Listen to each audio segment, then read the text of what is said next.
الحمد لله نحمده ونستعينه ونستغفره ونؤمن به ونتوكل عليه ونعوذ بالله من شرور أنفسنا ومن سيئات أعمالنا من يهده الله فلا مضل له ومن يضلله فلا هادي له ونشهد أن لا إله إلا الله وحده لا شريك له ونشهد أن سيدنا محمدا عبده ورسوله وصلى الله عليه وعلى آله وصحبه وسلم تسليما كثيرا أما بعد قال الله تبارك وتعالى في كتابه الكريم يؤثرون على أنفسهم ولو كان بهم خصاصة ومن يوق شح نفسه فأولئك هم المفلحون قال رسول الله صلى الله عليه وسلم الخلق عيان الله صدق الله مولانا العلي العظيم وصدق رسوله النبي الكريم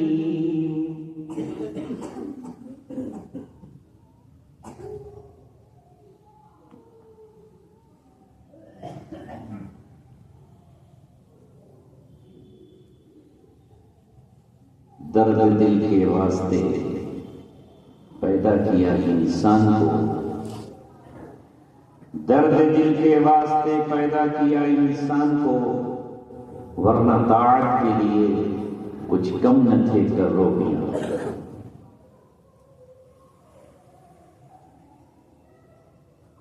ہوئیدا آج اپنے زخم پنہا کر کے چھوڑوں گا، لہو رو رو کے محفل کو گلستان کر کے چھوڑوں گا، دکھا دوں گا زمانے کو جو ان آنکھوں نے دیکھا ہے،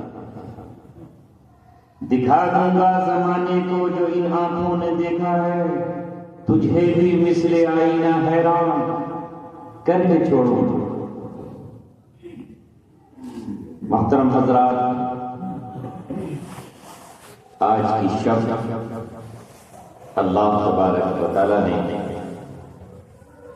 اس سرائے والی مسجد میں ہمارے اور آپ کے طے کر رہے تھے۔ ارادہ نہیں تھا، وقت بھی نہیں تھا، فرصت بھی نہیں تھی، ارادہ یہ تھا کہ یہ اجلاس عید کے بعد کریں، لیکن چاند کی وجہ سے 14 شعبان کل پڑی اور 15ویں شب کل ہو گئی، آج کی شب ہماری خالی رہی، تو خود بخود قدم ادھر کھنچتے چلے آئے، کیونکہ یہاں جاذب نظر اور جاذب قلب اور اہل علم دردمند لوگوں کو کھینچنے والی شخصیت حاجی نسیم صاحب کی موجود تھی۔ صحیح کہا علامہ اقبال نے، کھینچے خود بخود جانب طور موسیٰ، بتا اے کشش شوق دیدار کیا۔ جب اللہ تبارک و تعالیٰ کسی پر محبت کی نظر ڈالتا ہے، انتخاب کی نظر ڈالتا ہے، تو اللہ تبارک و تعالیٰ اس کے اسباب پیدا کر دیا کرتا ہے، حسن کا انتظام ہوتا ہے، عشق کا یوں ہی نام ہوتا ہے۔ لہذا اللہ تعالیٰ نے آج سرزمین کرامہ، بزرگوں کی بستی، صلحاء کی بستی، جنگ آزادی کے سرخیل رحمت اللہ کی رندی کی بستی، اس بستی میں اللہ نے مجھ جیسے خطا کار گناہگار شخص کو یہاں بھیجا۔ اے ہمارے رب، تو نے ہی آج کی بزم سجائی ہے اور ہمیں اس کے لیے منتخب کیا ہے، تو پھر آج تو جو ہم سے چاہتا ہے، جس کے لیے تو نے ہمیں پیدا کیا ہے، جس کے لیے تو نے ہمارے لیے اسباب مہیا کیے ہیں، کہاں میرا وطن رامپور اور کہاں کیرانہ، کہاں میرا خاندان اور کہاں آپ جیسے لوگ، اللہ تبارک و تعالیٰ نے کہاں سے اٹھایا اور کہاں ہمیں لا کر کے بٹھا دیا۔ آج ایک اہم مقصد کے لیے ہم سب کے سب یہاں جمع ہوئے ہیں۔ اے رب کریم، اگر تو چاہے تو ذرے کو آفتاب بنا دے، قطرے کو دریا بنا دے، تنکے کو پہاڑ بنا دے۔ تو چاہے تو میرے مولا کریم حضرت اسماعیل کی ایڑیوں سے پانی کا وہ چشمہ زمزم جاری فرما دے، جس کی تلاش حضرت حاجرہ صفا کے اس پار کر رہی تھی اور مروہ سے بہت دور دیکھ رہی تھی۔ وہ تو چاہتی تھی کہ شاید ایک گلاس پانی مل جائے یا 2 گلاس پانی مل جائے، چند قطرے ہی اسماعیل کے لبوں پر ٹپکا دوں تو میرے اسماعیل کی پیاس بجھ جائے، میرا ننھا لال جی جائے اور موت کی آغوش میں نہ پہنچ جائے۔ مگر حضرت حاجرہ نے کہا، تو نے حضرت ابراہیم سے جو یہ کہا تھا کہ اگر حکم ربی یہ ہے کہ مجھے ویرانوں میں چھوڑا جائے، حکم رب یہی ہے کہ مجھے یہاں بیابانوں میں چھوڑا جائے، تو اگر اللہ کا حکم ہے ابراہیم تو ہمیں تمہارا کوئی انتظار نہیں ہے، تم سے کوئی شکوہ نہیں ہے، تم سے کوئی شکایت نہیں ہے، تم سے کوئی فریاد نہیں ہے۔ اذن لا یزیعنا، پھر ہمارا رب ہمیں ضائع نہیں ہے۔ اللہ نے ضائع نہیں ہے۔ جب میں اور مولانا انور شاہ 5 نمبر جیل کی ایک سیل میں بند تھے، دونوں ہی ایک سیل میں ہوتے تھے، اتنی تنگ تھی کہ مولانا اس سائڈ میں اس سائڈ اور بیچ میں بنگلور کا لڑکا آصف جو مجھے بھی جانتا تھا اور مولانا کا بھی خاص تعلق والا تھا، وہ بیچ میں بیٹھا تھا، کیونکہ وہاں کنڈیشن یہ ہے کہ سیل میں کمرے میں یا تو ایک آپ اکیلے رہیں گے یا کم سے کم 3 رہیں گے، 2 نہیں رہ سکتے، 2 نہیں رہیں گے، 3 رہیں، 4 رہیں، 5 رہیں، لیکن وہ اتنی چھوٹی تھی کہ 4 رہ نہیں سکتے۔ تو اس وقت ہم بیٹھ جاتے تھے، 6 بجے بند ہو جاتی، اندر بند تھے، تو مولانا اس وقت سے یہ کہتے تھے، مفتی صاحب پتہ نہیں کون سا جرم ہو گیا، کس قدر کی سزا مل رہی ہے، یہاں ہم آپ اور ہم بند ہیں، کاش ہم باہر ہوتے تو کتنی بیواؤں کی خدمت کر سکتے تھے، کتنے یتیموں کے آنکھ سے آنسو پہنچ سکتے تھے، کتنے غریبوں کو کھانا کھلا سکتے تھے، کتنوں کے کام آ سکتے تھے۔ یہاں بیٹھے ہیں اور وقت گزر رہا ہے، وقت ہی نہیں گزر رہا، اور وہ اس فکر میں ہمیشہ ڈوبے رہتے تھے۔ ان کے پاس ان کی شاگرد میں گتے کا پٹھا جس میں بسلری کا پانی آتا ہے، اس کی ٹیبل سی بنا دی تھی اور مانا اس کے اوپر خط لکھتے رہتے تھے اور پھر اپنی فریاد اور اپنا سب کچھ لوگوں کو بیان کرتے تھے۔ تو مجھے آج یہ جملہ یاد آ گیا کہ ان کی یہ آہ اور یہ فریاد اللہ تبارک و تعالیٰ نے پوری کی، اور اللہ تبارک و تعالیٰ نے ہمیں پھر سے آزادی کا سورج نصیب فرمایا، اور اللہ تبارک و تعالیٰ نے ہمیں پھر سے سرائے کی مسجد جو اس وقت قدیم طرز کی تھی، تصور میں نہیں تھا کہ اللہ تبارک و تعالیٰ اس کا نقشہ بدل سکتا ہے، اور آج یہ ایسی مسجد ہے جس میں چاروں طرف خوشنمائی اور خوشنمائی ہے۔ اسی لیے میں نے عرض کیا کہ مولا تو ہر چیز پر قادر ہے، ہمارا تصور اور ہمارا خیال وہاں تک پہنچ ہی نہیں سکتا ہے جہاں تک آپ کی عطائیں ہیں اور آپ کی برکتیں ہیں۔ اے رب کریم، تو نے حضرت حاجرہ سے کہا پانی کا چند گھونٹ نہیں، میں تیرے اسماعیل کی ایڑیوں سے ایک ایسا چشمہ جاری کرنے جا رہا ہوں جو قیامت تک خشک نہیں ہوگا، اور ہر دن، ہر صبح، ہر نماز میں، ہر روز پوری دنیا اس پانی کو لے کر کے دنیا کے کونے کونے میں چلی جائے گی، مگر اس کا واٹر لیول کم ختم۔ یہ سب کچھ قربانیوں کے بعد ملتا ہے، ایڑیاں رگڑنے کے بعد ملتا ہے، آنسو بہانے کے بعد ملتا ہے، دوڑ لگانے اور جد و جہد کے بعد ملتا ہے۔ جو منہ تکتا رہے محفل میں وہ ناکام ہوتا ہے، اٹھا لے جام بڑھ کر جو اسی کا جام ہوتا ہے۔ تو آج کا یہ جلسہ ایک دوسری نوعیت کا جلسہ ہے۔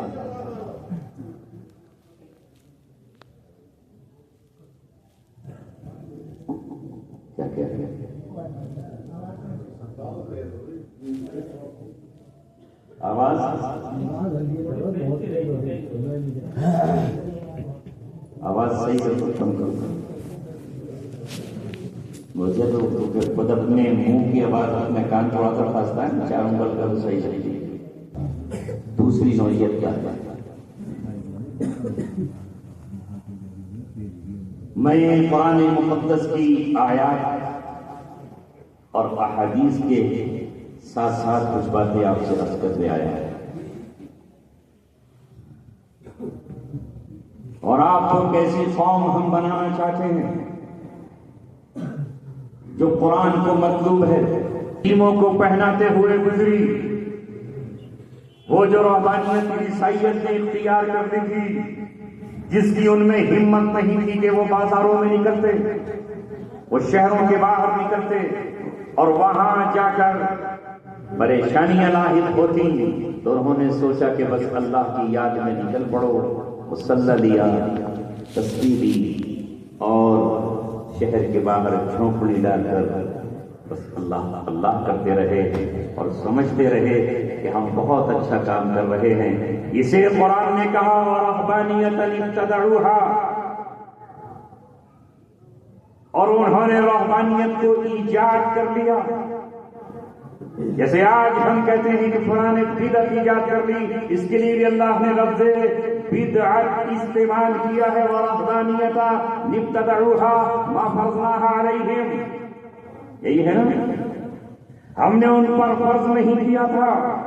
ظاہر ہے کہ سماج میں جو برائیاں تھیں اگر اسے دور کرتے تو مخالفتیں شروع ہو جاتی، سماج میں ضرورت تھی مال تقسیم کرنے کی تو اس کے لیے پریشانیاں لاحق ہوتی، اس لیے انہوں نے سوچا کہ اللہ تبارک و تعالیٰ کو جا کر کے کنارے پر یاد کر لو، کوئی دریا کے کنارے بیٹھا اور کوئی باغ کے کنارے بیٹھا اور کوئی جھونپڑی میں بیٹھا، بظاہر ان کو کیا کہا جانے لگا؟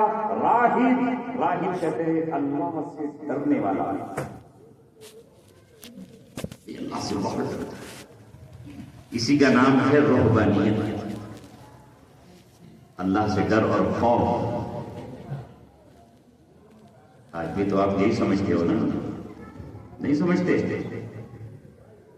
سچ بتاؤ، اگر میں کرانے کے کسی جنگل میں چھوٹا سا گھر بنا کر مٹی کا دیا آواز میں رکھ کر اگر بیٹھ جاؤں اور وہاں سے باہر نہ نکلوں تو جاؤ، میں اپنا نام تبدیل کر دوں گا، چند ہی دنوں کے بعد وہاں گاڑیوں پر گاڑیاں آنے لگے گی، حضرت کے پاس چلتے ہیں ذرا دعا کرانے کے لیے۔ حضرت تو بس 24 گھنٹے بیٹھے ہی رہتے ہیں، پر حضرت تو وہاں سے باہر ہی نہیں نکلتے، کسی عورت پر ان کی نظر نہیں پڑتی اور کسی امیر کے دروازے پر نہیں جاتے، پھر امیروں کی گاڑیاں وہاں خود بخود آ جائیں گی، گوشت کا بیوپاری آئے گا اور کہے گا کہ سلینڈر ہاؤس نہیں چل رہا، حضرت ذرا دعا کرا دیجیے، 5 لاکھ روپے اس پہ پھنسے ہوئے ہیں، ذرا دعا پڑھ دیجیے، حضرت ذرا وہاں پر جن اور بھوت آ گئے تھے رات میں جو دیکھ لیا تھا اس کے لیے کچھ کر دیجیے گا۔ لیکن اگر نبیوں کی سنت کو اختیار کرتے ہوئے کوئی زمین پر چل رہا ہے اور بازاروں میں گھوم رہا ہے اور لوگوں کو نہیں عن المنکر برائیوں سے روک رہا ہے اور اچھائیوں کی باتیں بتا رہا ہے، تو آپ کہہ رہے ہو یہ کیسے ہو سکتا ہے؟ تصور پیدا ہوا نا، ہوا کہ نہیں؟ حضرت عمر بن خطاب رضی اللہ تعالیٰ عنہ کا کل ہی میں نے واقعہ سنایا، وہ تو ولیوں کے سردار ہونا چاہیے نا، نہیں ہے، ولایت میں کہیں ان کا حصہ ہے یا نہیں ہے؟ عمر ابن خطاب رضی اللہ تعالیٰ عنہ جن کی آرزو اور جن کی تمنا پر آیتیں اتر رہی ہیں، حکم ربی اتر رہا ہے، جن کا مقام یہ ہے کہ لو کان بعدی نبیا لکان عمر، مگر تخت شاہی پر متمکن ہوتے ہوئے، بادشاہ اور سلطنت کے فرما روا ہوتے ہوئے، لاکھوں فوجوں کے مالک ہوتے ہوئے، حال ان کا یہ ہے کہ وہ کہاں ہیں؟ رات کو دیکھ رہے ہیں کہ یہ دور چراغ چلتا ہوا نظر آ رہا ہے، تو یہ چراغ کو جا کر دیکھو تو صحیح کہ یہ کون ہے کہ نہیں؟ بتاؤ صحیح بھائی، کیا دیکھا وہاں؟ خیمے میں چراغ جل رہا ہے، باہر کوئی شخص کھڑا ہے اور ایک عورت اندر درد سے کرا رہی ہے، درد سے دل ملا رہی ہے، اس کی آنکھیں اور اس کی چیخیں خیمے سے باہر آ رہی ہیں۔ پوچھا اس باہر کھڑے ہوئے خیمے کے بندے سے کہ ذرا یہ تو بتا یہ اندر عورت کیوں رو رہی ہے اور کیا وجہ ہے؟ تو اس شخص نے یہ کہا، میں راہ چلتا مسافر ہوں، کہیں جا رہے تھے سفر میں کہ اچانک بیوی کو بچے کی پیدائش کا جو درد ہوتا ہے وہ تکلیف شروع ہو، اس سے عورت رو رہی ہے۔ ظاہر درد شدت ہوتی ہے ایک عورت پر بچے کے جننے کے وقت۔ حضرت عمر رضی اللہ تعالیٰ نے اس کا نام نہیں پوچھا، خاندان اور نسب نہیں پوچھا، مذہب اور دھرم نہیں پوچھا، فوراً اپنے گھر میں گئے اور گھر میں جا کر کے اپنی بیوی جن کا نام فاطمہ ہے ان کو سوتے ہوئے اٹھایا جو رات کو میٹھی نیند سو رہی ہے، اور اپنی بیوی سے کہا، فاطمہ ایک بچے کے جننے کے وقت جن چیزوں کی ضرورت ہوتی ہے وہ سب لے کر کے چلو، آج تمہیں دایا کا ایک نرس کا فریضہ انجام دینا۔ میری حکومت میں اور میری فرمانروائی میں ایک راہ چلتے مسافر کی بیوی کو یہ تکلیف شروع ہوئی ہے، اگر اس تکلیف کے وقت اس کے پاس کوئی تیماردار نہیں ہوا، مدد کرنے والی کوئی دایا نہیں ہوئی، تو کل قیامت میں اللہ تبارک و تعالیٰ مجھ سے سوال کرنے گا کہ تیری حکومت کے علاقے میں ایک بچے نے دم توڑ دیا فرسٹ ایڈ نہ ملنے کی بنیاد پر، یا ایک عورت نے دم توڑ دیا اس کی وقت پر مدد نہ ہونے کی بنیاد پر، چل اور اپنی بیوی کو اٹھا کر کے وہاں لے گئے۔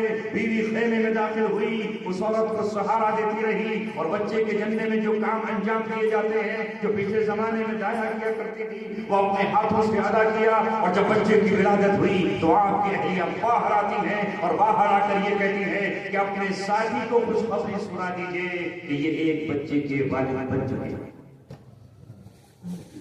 اور کہتے ہوئے ان کے منہ سے نکل گیا، یا امیر المؤمنین۔ جب امیر المؤمنین کہا تو وہ یہودی تھا، سمجھ گیا کہ یہ عمر بن خطاب، قدموں میں گر گیا، کہا ہم سمجھتے تھے کہ تم تو ہمارے تعلق سے نفرت کا سیلاب اپنے سینوں میں رکھتے ہو، اور ہمارے غضب اور غصے کی جوالا مکھی تمہارے سینے میں لگتی ہے، مگر آج میں نے جانا کہ عمر بن خطاب کون ہے، اور پھر اس نے سمجھ لیا اور کہا کہ یہ چیز تمہارے اندر اگر کسی نے پیدا کی ہے تو محمد صلی اللہ علیہ وسلم ہے، اور یہ خوبی تمہارے اندر اگر آئی ہے تو یہ دین اسلام کی پہچان ہے، اس کی فلاح۔ اب بتاؤ یہ بھی کوئی دینداری ہے؟ ہماری نظروں میں بھی کوئی دین کا کام ہے؟ اس کا دین سے کیا تعلق؟ میں نے جو آپ سے کہا دین کا تعلق ہم نے آج یہی سمجھ لیا، پڑوسی بھوکا ہے اس کے یہاں کھانا نہیں بنا۔ اللہ کے رسول فرما رہے ہیں کہ اگر کسی کا پڑوسی بھوکا سو گیا تو اللہ تبارک و تعالیٰ قیامت میں اس پڑوسی سے پوچھے گا کہ تم پیٹ بھر کر سویا اور تیرا پڑوسی بھوکا کیسے سو گیا؟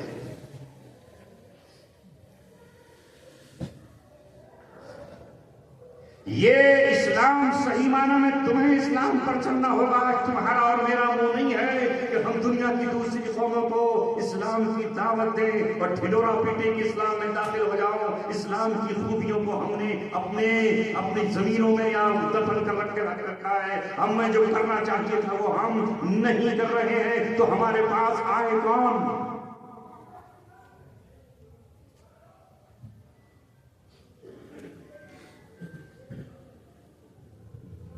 آپ صلی اللہ علیہ وسلم نے اس رحبانیت کو ختم کیا. اور سنو، محمد صلی اللہ علیہ وسلم نے کہا لا رحبانیت فی الاسلام.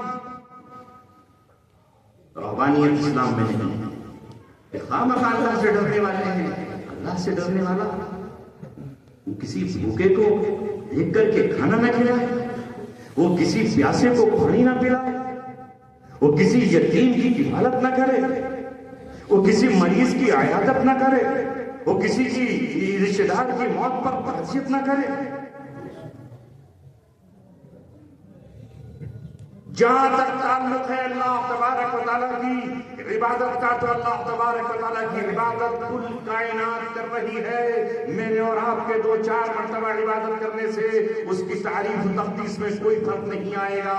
اللہ رب العزت کہہ رہا ہے وَإِن مِّن شَيْءٍ إِلَّا يُسَبِّحُ بِحَمْدِهِ وَلَٰكِن لَّا تَفْقَهُونَ تَسْبِيحَهُم. ہر چیز کائنات کی اللہ تبارک و تعالیٰ کی تسبیح کرتی ہے مگر ہم تسبیح کو نہیں جانتے.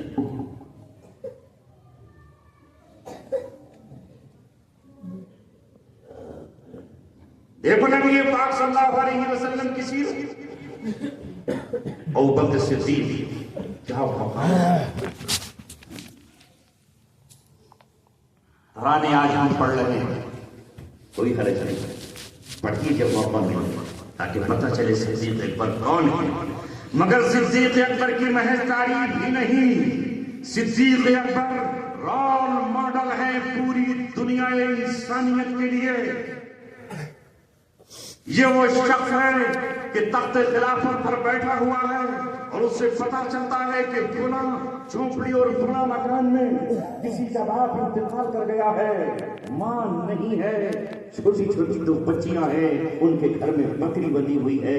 یہ ننھی منھی بچیاں اپنے ہاتھوں سے بکری کا دودھ نہیں دھو سکتی ہیں چونکہ وہ ہاتھ مضبوط نہیں ہیں. تو ابوبکر صدیق رضی اللہ تعالیٰ نماز فجر کی ادائیگی کے فوراً بعد اس جھونپڑی میں جاتے ہیں اور جا کر ان کی بکریوں کا دودھ نکال کر ان بچیوں کے برتن میں جمع کر دیتے ہیں. اور جب تک وہ دودھنے کے قابل نہیں ہوتی خدمت انجام.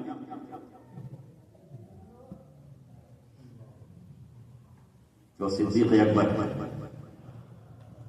ہم کر سکتے ہیں، ہم نے کیا ہے، ہماری توہین ہو جائے گی.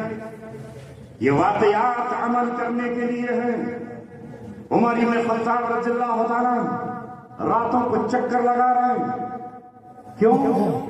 وہ نہیں جانتے تھے اذکر اللہ ذکرا کثیرا کا مطلب کہ اللہ تبارک و تعالیٰ کو کثرت سے یاد کرو. کیا وہ نہیں جانتے تھے ولا ذکر اللہ اکبر، اللہ تبارک و تعالیٰ کا ذکر سب سے بڑا ہے؟ کیا وہ نہیں جانتے تھے تیسرا کلمے کی تسبیح کو سبحان اللہ وبحمدہ سبحان اللہ العظیم؟ وہ نہیں جانتے تھے مگر وہ ذمہ داریوں کا احساس تھا انہیں کہ وہ نکلتے تھے کہ دن کے اندھیروں میں تو جانو میں تو پتہ نہیں چلے گا، رات کے اندھیرے میں پتہ چلے گا کہ کون خوشحال ہے اور کون بدحال ہے. کہ آپ ساری دنیا اس واقعے کو نہیں جانتی. نواز دیوبندی نے تو شعر میں اس کو پرو کر کے ہر زبان پہ اور ہر کانوں تک پہنچا دیا ہے کہ بھوک کے بچوں کی تسلی کے لیے ماں نے پھر پانی پکایا ہے. گنگناتا پھر رہا تھا ایک فقیر، دھوپ رہتی ہے نہ سایہ دیر، وہ رلا کر ہنس نہ پایا دیر تک، جب میں رو کر مسکرایا دیر. بچے رو رہے ہیں. عمر بن خطاب نے ڈانٹ کر پوچھا کہ یہ بچے کیوں رو رہے ہیں، سوئے کیوں نہیں، وجہ کیا ہے ان کے رونے کی؟ اندر سے جواب دے رہے ماں تیرے ہوتے ہوئے کیوں روتے ہیں؟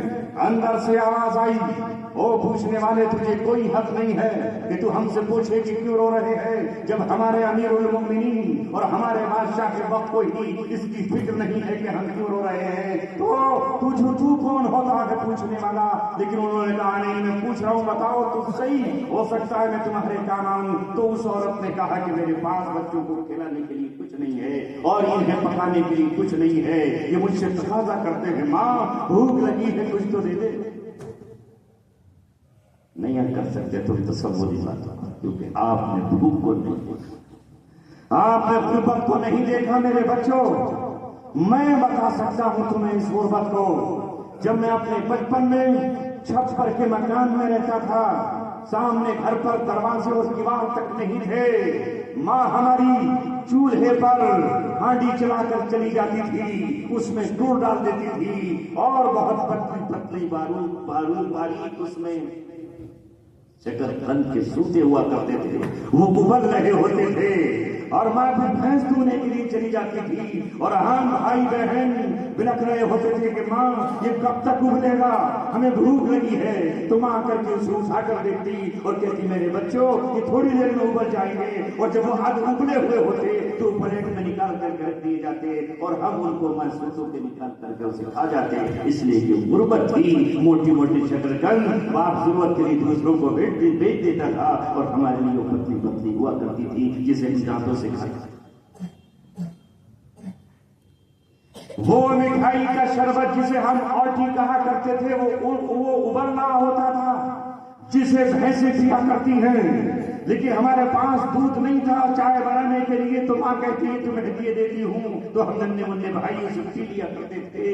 یہ وہ غربت کا دور ہم نے دیکھا ہے، آج ہم اسے بھول جائیں یہ الگ بات ہے کہ اب تو ہمیں ان وقتوں کا یاد ہی کہا ہے۔ لہذا اس عورت نے کہا کہ یہ بچے مانگ رہے ہیں، میں نے پتھر ڈال کر ان کو کہا ہے کہ میرے بیٹو میں یہ ابال رہی ہوں تمہارے کھانے کے لیے، یہ انتظار کرتے کرتے تھک کے سو جائیں گے، ننھی سی جان ہے، صبح اللہ تعالیٰ کسی کو بھیج دے گا، کہیں سے صدقہ و خیرات آ جائے گا تو کھلا دو۔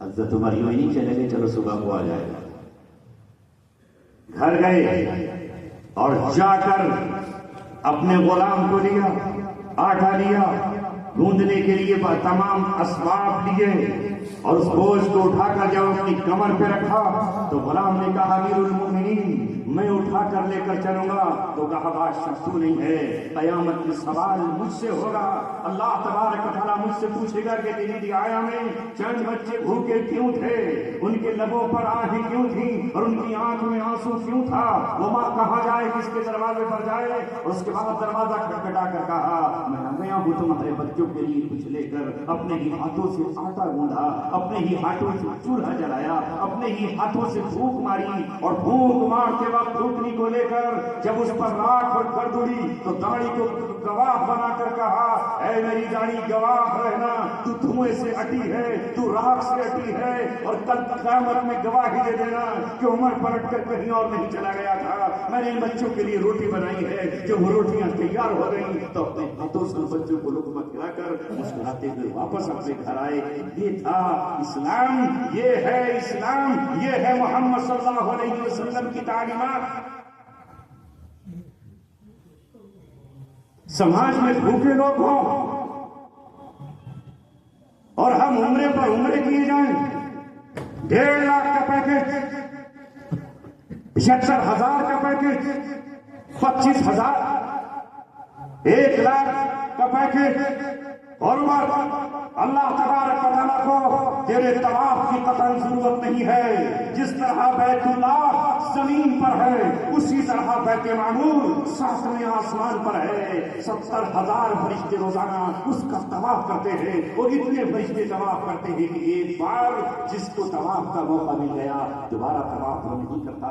اللہ تبارک و تعالیٰ نے تمہیں انسانوں کا درد بانٹنے کے لیے پیدا کیا ہے کہ تم انسانوں کا درد بانٹو، اگر ہاں سب لوگ کھاتے پیتے ہو اور کسی کے پاس ضرورت نہ ہو تو کون کہتا ہے کہ طواف نہ کرو، اللہ تبارک و تعالیٰ کے گھر جاؤ۔ اگر اللہ تبارک و تعالیٰ کو یہی پسند ہوتا تو ایک صحابی نے محمد صلی اللہ علیہ وسلم سے پوچھا تھا اللہ کے رسول یہ بتائیے یہ حج اسی سال کے لیے ہے علی عامنہ ہذا یا رسول اللہ یا تمام عمر کے لیے ہے؟ تو اللہ کے رسول نے چہرہ ادھر پھیر لیا، پھر دوبارہ ادھر آیا کہا علی عامنہ ہذا یا رسول اللہ کیا یہ اسی سال کے لیے ہے؟ آپ نے پھر چہرہ ادھر پھیر لیا، پھر تیسری مرتبہ پوچھتا ہے، بعض لوگ پاگل دیوانے اور احمق ہوتے ہیں سوال کی چلے جائیں۔ رسول پاک نے کہا کسی سے روایت میں آتا ہے کہ اگر آپ اس وقت غصے میں آ کر یہ کہہ دیتے کہ نہیں سال کے لیے ہے تو قیامت تک ہر مالدار کے لیے ہر سال حج کرنا فرض ہے۔ زندگی میں ایک مرتبہ ہے فرض حج، اس کے بعد جتنے کرو گے نفلی ہیں۔ عمرہ نفل ہے، فرض نہیں ہے۔ یہاں چونکہ نام نمود ہے، گنیز بک میں نام لکھوانا، حالات یہ ہیں جیسا کہ میں بھی جانتا ہوں اور آپ بھی جانتے ہو، لوگوں کے پاس بعض کے 2 وقت کا کھانا نہیں۔ چند دنوں پہلے ایک ویڈیو آئی میرٹھ سے قاری رضوان کی، میرا جاننے والا تھا، اس نے ویڈیو وائرل کی اور کہا کہ یہ بوڑھی دادی ہے اور یہ چند بچے ہیں، ان کی ماں دنیا طلاق ہو گئی تھی، وہ دوسری جگہ چلی گئی، باپ کا انتقال ہو گیا، اب یہ دادی اپنے بچوں کی پرورش کر رہی ہے، آخر یہ پرورش کیسے کرے؟ اے لوگوں، تمہارے پاس کچھ ہو تو ان کی مدد کر دینا۔ وہ ویڈیو اب اتفاقاً میرے پاس آئی اور اللہ تبارک و تعالیٰ مجھ سے کام لینا چاہتا تھا، میں نے ان سے رابطہ کیا اور میں نے کہا مجھے بتاؤ تو صحیح کیا کرنا ہے؟ کہا میں کچھ سامان ہر مہینے ان کو دینا چاہتا ہوں۔ میں نے حاجی نسیم صاحب سے وعدہ کیا، ان کو آگاہ کیا، ویڈیو بھیجی، اسی وقت انہوں نے اپنے میرٹھ کے ایک دوست کو فون کیا، ان کے گھر گئے اور الحمدللہ اسی وقت 1500 یا 3000 یا 2000 کا راشن اس کی میز پر رکھ دیا، اس بوڑھی دادی کے آنسو سے۔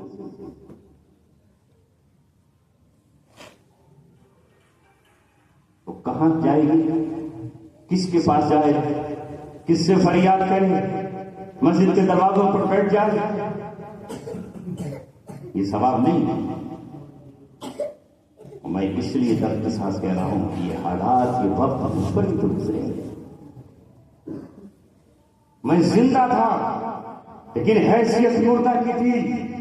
اگر ہم جیل میں ان سے مشقت بھی مانگتے کہ ہمیں مشقت دے دو، ہم مشقت کر کے 6-7 ہزار روپے کما کر اپنے بچوں کو بھیج دیں گے، تو ہم ہائی ریسارٹ میں تھے، وہاں مشقت ہماری نہیں لگتی تھی، ہم نے مشقت کے لیے اپنی کیچنے تھی، مگر ہماری مشقت نہیں لگی، اور مشقت ہماری یوں بھی نہیں لگ سکتی تھی کہ ہم نہ پلمبر کا کام جانتے تھے، نہ ہمیں بجلی الیکٹرک کا کام آتا تھا، نہ ہم کمپیوٹر چلانا جانتے تھے، نہ ہم کوئی اور کام کر سکتے تھے، نائی والا کام ہم سے آتا نہیں تھا، تو آخر کام ہم کون سا کر سکتے تھے؟ ہماری مشقت نہیں لگی۔ اب آپ ذرا یہ بتائیے کہ جو کمانے والا قید اور سلاخوں میں بند ہے اور اس کے 4 بچے موجود ہیں اور اس کی محض بیوی ہے، بھائی اس لائق نہیں ہے کہ 100-200 1000 2000 روپے بھی اس پر خرچ کر سکے؟ دنیا نے آنکھیں موند لی ہیں اور بند کر لی ہے، ایسے میں بیماریاں بھی بچوں کو لگ رہی ہیں اور ان کے اسکول میں پڑھانے کا مرحلہ بھی ہے، تو آپ ذرا یہ بتائیے کہ وہ گھر کیسے چلے گا؟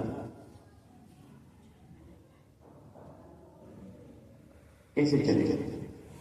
یہی نا کہ ایک عالم دین کی بیوی اپنی عزت کو رکھ کر مسجد کی سیڑھیوں پر بیٹھ جائے اور دامن پھیلا کر، جھولی پھیلا کر یہ کہے یہ میرا لال لخت جگر ہے، جس کو آرتھرائٹس ہو گیا ہے، جو بیمار ہے، گھٹنوں سے چل نہیں سکتا ہے، اس کی انجیکشن کے لیے پیسے چاہیے، اس کی دوا کے لیے پیسے چاہیے۔ اے لوگوں، میرا شوہر تمہیں بیدار کرتے کرتے، تمہیں اللہ کی طرف بلاتے بلاتے، تمہاری مسجدوں کی ممبر پر تمہیں پکارتے ہتھکڑی پہن کر کے تہاڑ جیل میں بند ہے، اسے بھی وہاں دوا چاہیے، اسے بھی وہاں پیسے چاہیے، ورنہ وہاں کا اسٹاف اس کے ہاتھ میں جھاڑو لگائے گا۔ جس نے مسجدوں میں جھاڑو لگائی ہو وہاں نالیاں صاف کرے گا، یا وہاں کسی کے سر پہ مالش کرے گا، یا کسی کے تلووں پر تیل لگائے گا، اور دروازے کی سیڑھیوں پر اگر وہ عورت آ کر بیٹھ جاتی تو بھی ہم یہ کہتے کہ کس نے کہا تھا تیرے شوہر سے کرنے کے لیے، یا آپ نے خرچہ کیا؟ ہماری جیب میں سکہ نہیں ہے، ہمارے پاس پیسہ نہیں ہے۔ میں عمرے پہ جا رہا ہوں، 55واں عمرہ ہے میرا، 56 کی ارادہ ہے، 57واں کر کے اخبار میں شائع کروں گا۔ حضرت کا عمرہ قضا نہیں ہوتا ہے۔ اے لوگوں سنو، عبداللہ بن مبارک رحمت اللہ علیہ اپنے وقت کا محدث ہے، اپنے وقت کا فقیہ ہے، اپنے وقت کا قاضی ہے، اماموں کا امام ہے۔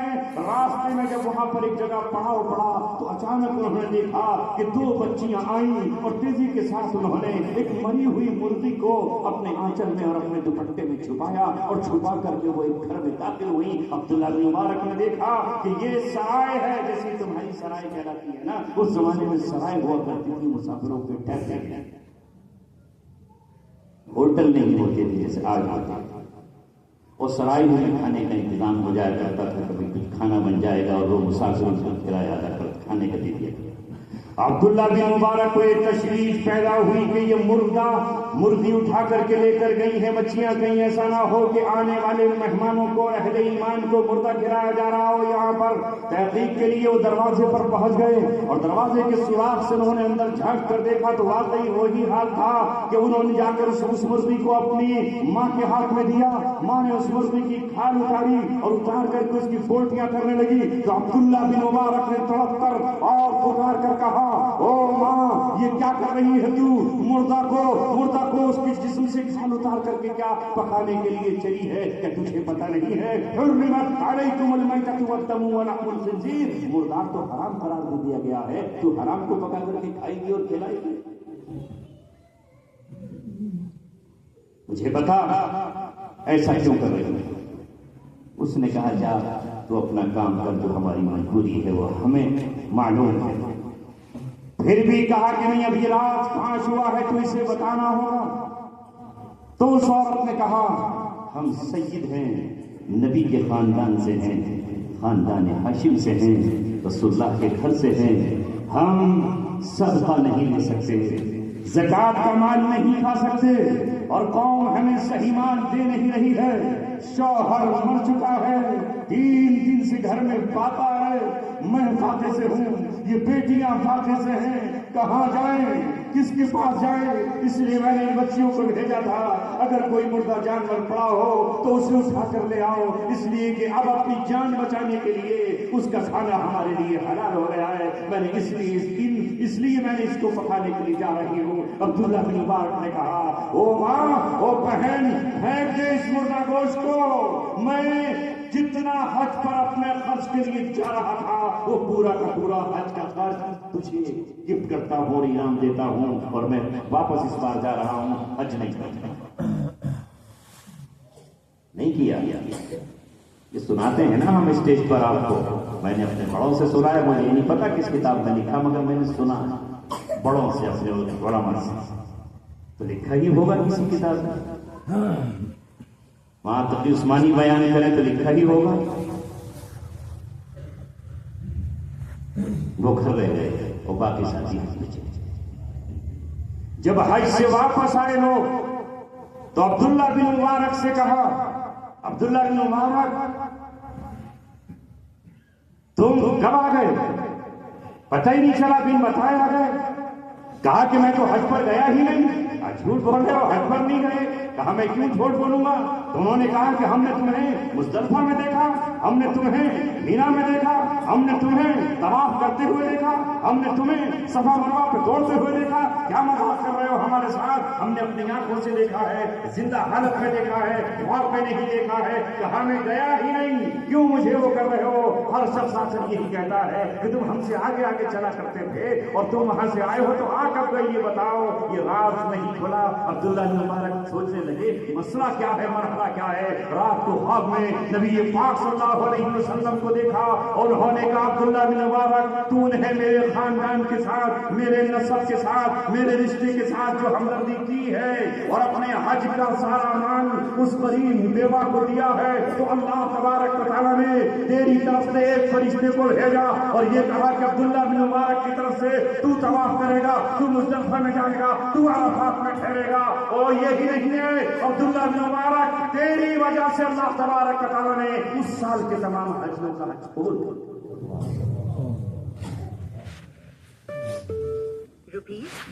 سوچو ہم کیا کرنا چاہیے تھا ہمیں اور ہم کر کیا لیا۔ میں نے اس لیے حدیث پڑھی الخلق عیال اللہ، مخلوق اللہ کا کلبہ ہے۔ مخلوق اللہ کا کنبہ ہے، محض مسلمان ہی نہیں، جو مخلوق ہے اللہ تبارک و تعالیٰ کی وہ اللہ کا کنبہ ہے۔ مخلوق میں سبھی آ گئے نا، جاندار بھی آ گئے۔ اس لیے اگر آپ نے کوئی جانور پالا ہے تو اس کی بھی آپ کو پوری خدمت کرنی۔ حضرت تھانوی رحمۃ اللہ علیہ نے لکھا ہے کہ ایک مرتبہ ہماری حجت جنیات کی دیوی وہ یہاں پالتی تھی، یہ کہہ گئی کہ میں ذرا پڑوس میں کہیں جا رہی ہوں، اور تھوڑی دیر کے بعد 15 منٹ بعد مرغیوں کو کھول دینا دروے سے۔ حضرت کہہ رہے ہیں کوئی مرغی پالن تھوڑی۔ اب جب میں تفسیر کے لیے بیٹھا، تفسیر لکھنے بیٹھ گئے، کہنے مضمون آ ہی نہیں رہا، لکھا جا ہی نہیں رہا، سوچ رہا ہوں علم غائب، سوچ رہا ہوں فہم غائب، مضامین نہیں آ رہا، لکھوں تو کاغذ پر کیا لکھوں، دماغ بند معاف۔ پریشان ہو گیا، قلم رکھا اور سوچنے لگا میرے مولا کیا خطا ہو گئی مجھ سے کہ آج مضمون کی آمد نہیں، لکھنے کی جسارت نہیں، قلم خاموش اور دماغ معاف ہو رہا ہے۔ اے اللہ میری خطا کو معاف کر۔ کہتے ہیں کہ اچانک پھر مجھے خیال آیا کہ ارے اجن صاحبہ کہہ گئی تھی کہ مرغیوں کو کھول دینا، وہ میں مرغیوں کو نہیں کھولا، وہ بیچاری اندر کمرے میں بند ہیں۔ جا کر جیسے ہی میں نے مرغیوں کو کھولا ہے اس کے بعد مضمون آمد شروع ہو۔ جو مرغیاں پریشان تھیں باہر نکلنے کے لیے، دانا چگنے کے لیے، پانی پینے کے لیے پریشان تھیں، حضرت فرماتے ہیں کہ چند مرغیوں کو کچھ دیر کی تکلیف محسوس ہوئی اور اس کی وجہ سے میرے علم کی مضمون کی آمد ختم۔ تو ذرا اندازہ لگاؤ کہ اگر ہمارے سماج میں، معاشرے میں ہماری بیویاں، ہماری بہنیں، ہمارے رشتے دار اگر وہ بند ہوں اور پریشان حال ہوں تو ہم پر علوم کی بارش ہوگی نہیں؟ تبھی تو ہاتھ 5 ہو چکے ہیں، لکھ ہی نہیں پاتے۔ کہاں ہے علوم؟ لاؤ ڈھونڈ کر کوئی۔ مولانا رحمت اللہ، صدیاں گزر جائیں گی تب کہیں جا کر تمہیں نہیں ملے گا کہ اظہار الحق کتاب جیسی اس کتاب لکھتے ہیں کہاں؟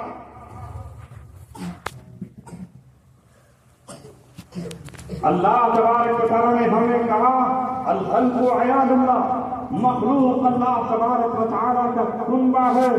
اس لیے حدیث میں آیا کہ اگر ایک شخص کھیتی کرتا ہے اور کھیتی میں اس کے درخت اور پیڑ ہے اور غلے کے کچھ پیڑ ہیں تو اس پیڑ پر جو بانے ہیں ان بانوں سے جو پرندے ایک دانہ چن کر لے کر جاتے ہیں، جو چوہے وہاں سے کھا کر جاتے ہیں اور ان کا جو پیٹ بھرتا ہے، کسان کے لیے یہی سستا ہے۔ پرندوں کو کھلانا بھی سستا ہے کہ نہیں؟ ہماری کھیتی سے جو وصول کر رہے ہیں، جانور کھا رہے ہیں، وہ صدقہ ہے۔ جانوروں کو آپ کھلائیں، یہ صدقہ ہے۔ اور اس سے بڑھ کر پھر انسان جو اشرف المخلوقات ہے، اس کے کتنے حقوق ہمارے اوپر ہیں۔ اس لیے اللہ تبارک و تعالیٰ نے جگہ قرآن میں مخلوقات کے حقوق کو بیان کیا ہے۔ میں نے قرآن مقدس کی آیت پڑھی تھی، وَيُؤْثِرُونَ عَلَىٰ أَنفُسِهِمْ وَلَوْ كَانَ بِهِمْ خَصَاصَةٌ، وہ لوگ اپنی ذات پر دوسروں کو ترجیح دیتے ہیں جبکہ خود اس کی ضرورت مند ہے۔ صحابہ کی شان میں اتری بات ہے، وَمَن يُوقَ شُحَّ نَفْسِهِ، اور جو اپنے نفس کے بخل سے شح کہتے ہیں، بخل سے بچا لیا گیا، فَأُولَٰئِكَ هُمُ الْمُفْلِحُونَ فَأُولَٰئِكَ هُمُ الْمُفْلِحُونَ، یہی لوگ کامیاب ہیں۔ اگر چاہتے ہو کہ تمہیں کامیابی مل جائے، دونوں جہاں کی کامیابی مل جائے، تو اپنے دل کو سخاوت کے لیے تیار کر لیجئے۔ السخی قریب من اللہ، سخی جو ہے اللہ کے قریب ہے، جنت کے قریب ہے، اور جو کنجوس ہے اور جو بخیل ہے وہ اللہ تبارک و تعالیٰ کی رحمت سے دور ہے اور جہنم کے نزدیک۔ ہمارا سماج اس میں غریب بھی ہیں، مسکین بھی ہیں، اس کے لیے ہمارے پاس خدمت خلق کے بڑے بڑے ٹرسٹ ہونے چاہیے تھے، تنظیمیں ہونی چاہیے تھیں۔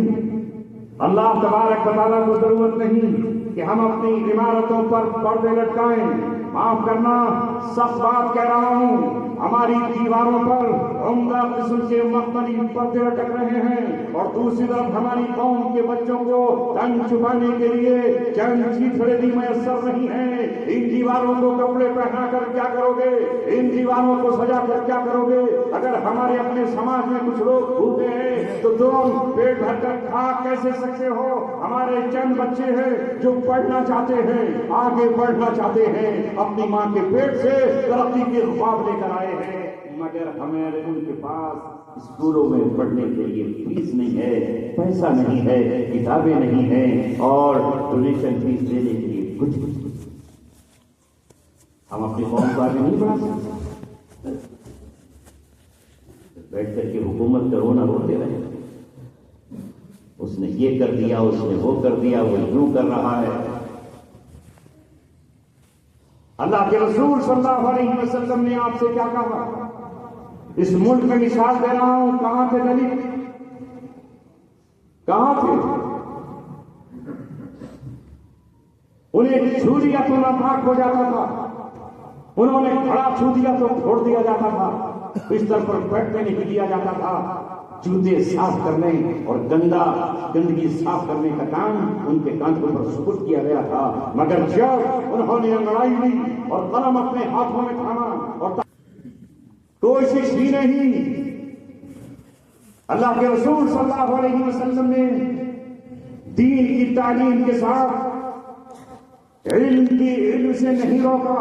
میں آپ سے سوال کر رہا ہوں اور آپ کو یہاں بچے ہیں، نوجوان ہیں، ان سے کہہ رہا ہوں، جب محمد صلی اللہ علیہ وسلم کے پاس قیدی آئے بدر کے، انہیں قتل کیا جا سکتا تھا، 2 مشورے ان کے قتل کے آئے تھے، لیکن تیسرا مشورہ حضرت ابوبکر صدیق کا یہ تھا کہ ان سے فدیہ لے لیا جائے اور ان کو چھوڑ دیا جائے، ہو سکتا ہے کہ کل یہ ایمان میں داخل ہو جائے اور فدیہ ہماری ضرورت کے کام آئے۔ اللہ کے رسول نے فدیہ لے کر کے چھوڑا تو اس میں کچھ غریب لوگ بھی تھے جن کے پاس نہ دولت تھی، نہ مال تھا، نہ سرمایہ تھا، نہ ہتھیار تھے، نہ تیر تھے، نہ تلوار تھے، ان کی کیا ذمہ داری لگائی؟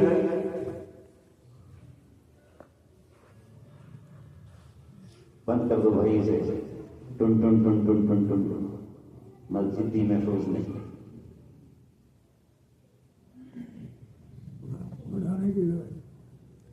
کیا ذمہ داری لگائی؟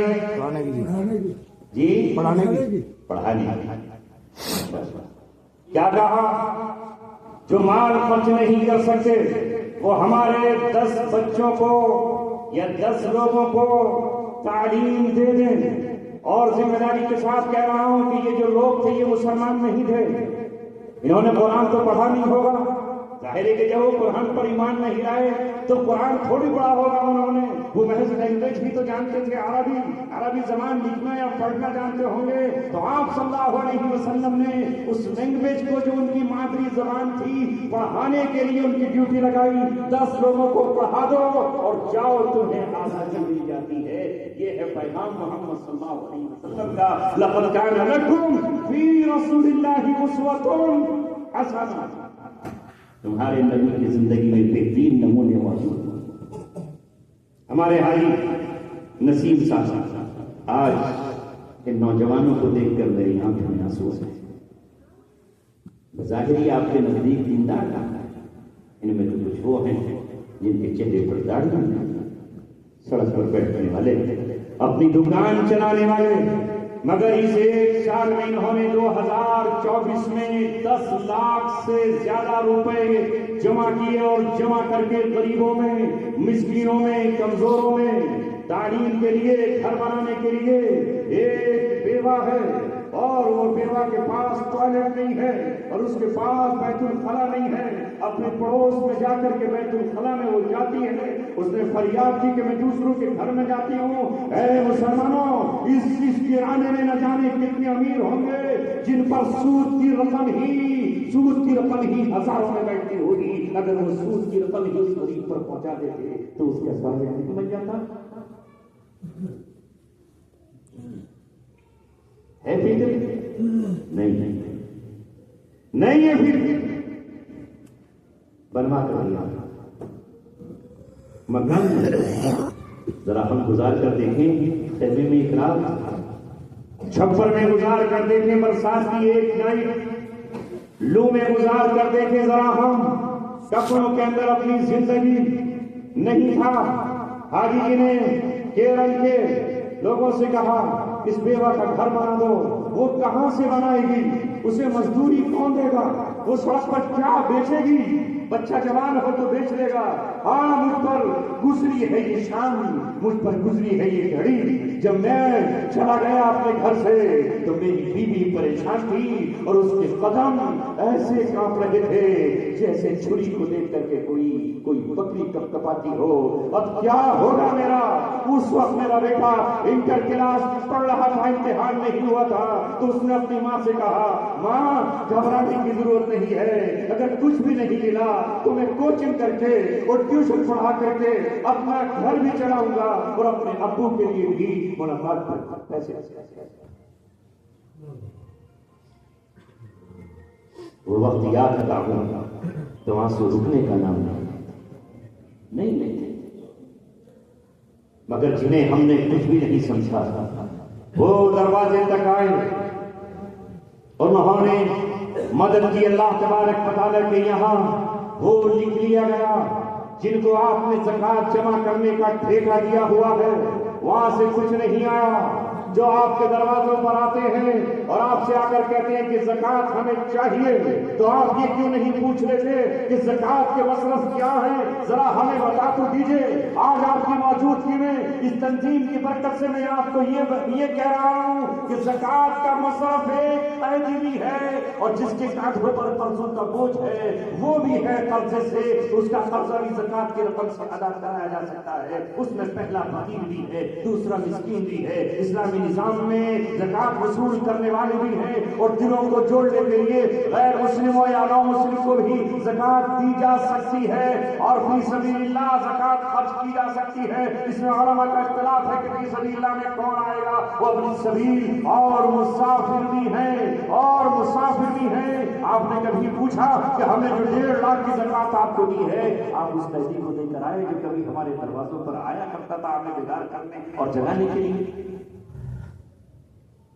اللہ کے رسول نے فرمایا والزکاۃ محترما، جب زکوٰۃ مال غنیمت بن جائے، آدمی سمجھے کہ زکوٰۃ تو مال غنیمت ہے، میرا اپنا حصہ ہے، یہ تو میرا ہے۔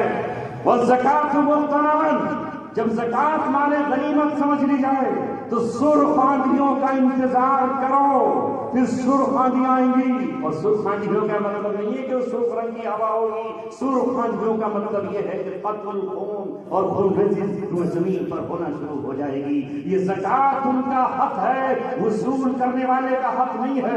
ایک نمائندہ محمد صلی اللہ علیہ وسلم کے دور میں زکوٰۃ وصول کرنے کے لیے گیا، اور جب وہاں سے زکوٰۃ وصول کر کے لایا تو اس نے کہا کہ اللہ کے رسول یہ تو زکوٰۃ کی بکری ہے، یہ زکوٰۃ کا اونٹ ہے، اور یہ جو ہے یہ میرے لیے ہدیہ ہے۔ کیا ہے؟ میرے لیے ہدیہ ہے۔ تو اللہ کے رسول نے کہا کہ تیرے لیے ہدیہ کہاں سے؟ کہ میں گئے تھے مجھے ہدیہ کر دیا۔ آپ نے فرمایا کہ اگر تو زکوٰۃ وصول کرنے نہیں جاتا تو تیرے پاس یہ ہدیہ وہ کرنے آتا؟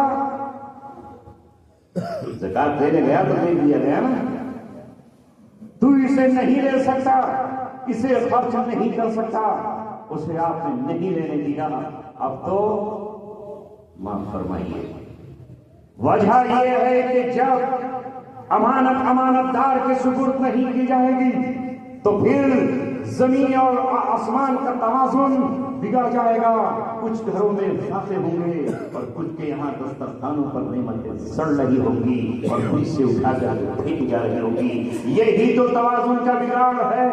آؤ حالات کے اعتبار سے حالات کا رونا مت رو، اپنی قوم کو کھڑا کرو۔ لہذا وہ میرا بچہ 12ویں کلاس تک پڑھ چکا تھا، تبھی تو اسے یہ خود اعتمادی تھی، اسے اپنے اوپر کانفیڈنس تھا کہ وہاں اگر کچھ نہیں ہوا تو میں کوچنگ سینٹر چلا کر یہ ٹیوشن پڑھا کر ہی اپنے گھر کا گزارا کر لوں گا۔ اور اس میرے بیٹے نے کہا اپنی ماں سے امی جان اب وہ اپنا فریضہ انجام دے چکے، وہ اپنا کام کر چکے، اب تمہارا کام ہے کہ تم انہیں تنہا چھوڑو یا تم ان کی خبرگیری کرو، وہ اپنا فریضہ انجام دے چکے ہیں۔ ماں بیٹوں نے مل کر کے فریضہ انجام دیا، اور تم سمجھتے ہوگے کہ حاجی نسیم کو کوئی کام نہیں ملتا، مزدوروں کو پکڑ لیتا ہے اور 100 روپے کی ہم سے نہ جانے کیوں بھیک مانگتا ہے، شاید اس نے جو ابھی مکان بنایا ہے وہ ہمارے پیسوں کا تو نہیں ہے۔ نہیں، سنو، میں ضمانت دے رہا ہوں اللہ تعالیٰ کے گھر میں میری بیوی نے کہا، وہ کیرانہ سے حاجی نسیم آئے تھے، ان کی بیوی ان کے ساتھ آئی تھی، میرے بچے کی فیس لے کر چلے گئے ہیں، کیا میں ان سے لے لوں؟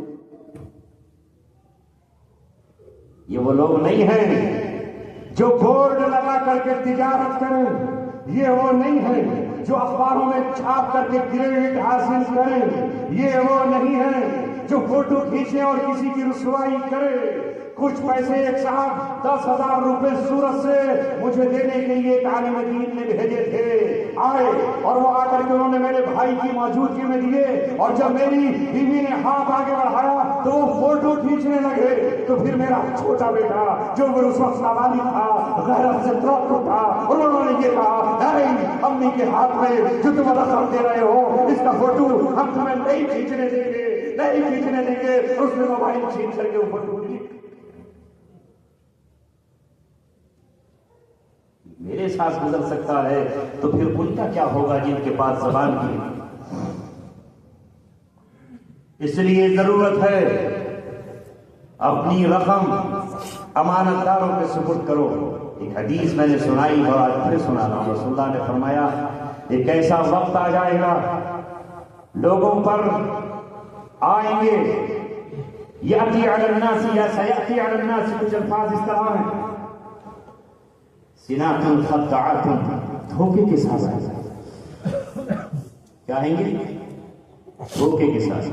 رکھو گے اس حدیث کو یاد، چھوٹی سی ہے، بالکل یاد ہو جائے گی۔ لوگوں پر دھوکے کے ساتھ آ جائیں گے، اور ان حال میں کیا ہوگا؟ یصدق فیہ الکاذب، جھوٹے کو سچا قرار دیا جائے، وَيُكَذَّبُ فِيهَا الصَّادِقُ، اور ان سالوں میں سچے کو جھوٹا بنا دیا جائے، وَيُؤْتَمَنُ فِيهَا الْخَائِنُ، اور خیانت کرنے والوں کو امانتیں سپرد کی جائیں گی، وَيُخَوَّنُ فِيهَا الْأَمِينُ، اور جو امانت دار ہوں گے ان کے بارے میں کہا جائے گا کہ خیانت کرنے والا۔ یہ وقت آئے گا خیانت کرنے والے امین نظر آنے لگیں گے، اور امین خیانت کرنے والے نظر آنے لگیں گے، اور اس وقت میں رویبضہ بات کرنے لگیں گے۔ پوچھا رویبضہ کیا ہے اللہ کے رسول؟ کہا قوم کا سب سے کمینہ، گھٹیا، نچلا آدمی جس کی کوئی عزت نہ کرتا ہو، وہ لوگوں کے فیصلے کرنا شروع کر دے، وہ معاملات میں مداخلت کرتا۔ آج ایسا ہی ہے۔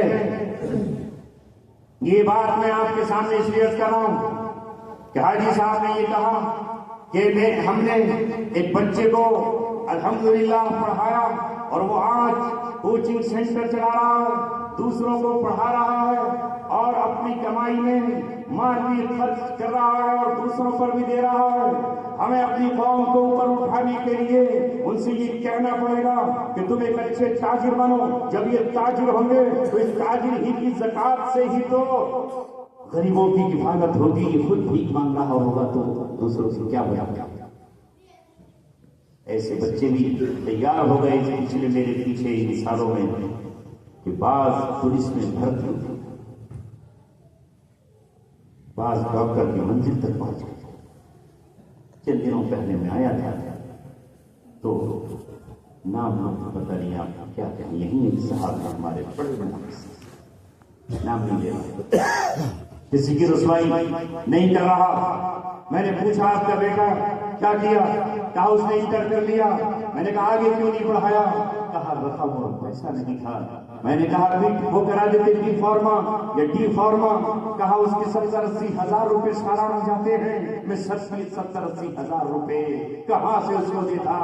اے لوگوں، ایک شخص اپنا ایک عمرہ کم کر لیتا اور 1 سال کے پیسے اسے بھی دیے جاتے، دوسرا کوئی مالدار اپنا ایک عمرہ کم کر لیتا اور دوسرے سال کے اس کی فیس بھر دی جاتی اور تیسرے سال کو ایک تیسرا کم کر لیتا اور اس کی فیس بھر دی جاتی، وہ بچہ اپنے پیروں پر کھڑا ہو جاتا اور پھر وہ بی فارما اور ڈی فارما کر کے ممکن ہے کوئٹ چلا جاتا اور وہاں سے وہ 3 لاکھ روپے مہینہ اس کو مل جاتے، 2.5 لاکھ روپے سے مہینہ مل جاتے، نرسنگ کا کورس کر لیتا، وہ اپنے خاندان کی پرورش بھی کر لیتا اور کفالت بھی کر لیتا اور ملک کے ماتھے پر ترقی کا ایک بات بھی رقم کرتا۔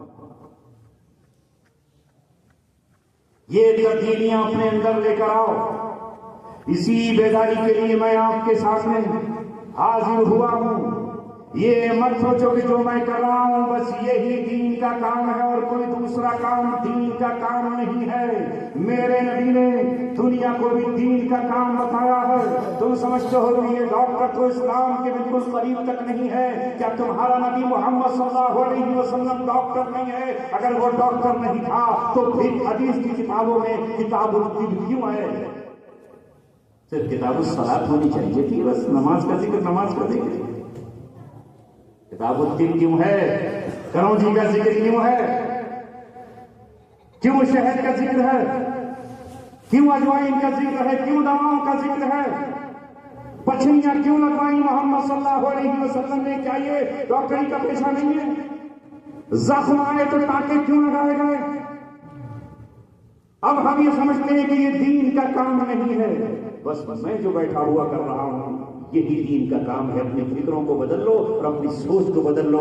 میں ابھی 3 دن پہلے بیمار ہوا۔ بیمار سے مطلب یہ ہے کہ مجھے پتہ ہی نہیں کہ میرے اندر کیا بیماری ہے، اور اچانک تقریر کرنے پہلی تاریخ کو نکلا اور زبان خشک ہونے لگی، ہونٹ چٹکنے لگے، بوتل کی بوتل بھی جاؤں لیکن زبان کی پیاس نہیں بجھ رہی ہے، اور پیشاب پر پیشاب کر رہا ہوں۔ مجھے ڈر لگنے لگا کہ یہ 1 مہینہ ہے میرے مولا تیرا پیغام سنانے کے لیے کیسے نکلوں گا۔ میں نے 27 تاریخ تک اپنی ڈائری پھر بھر رکھی ہے، میں کیسے جاؤں گا؟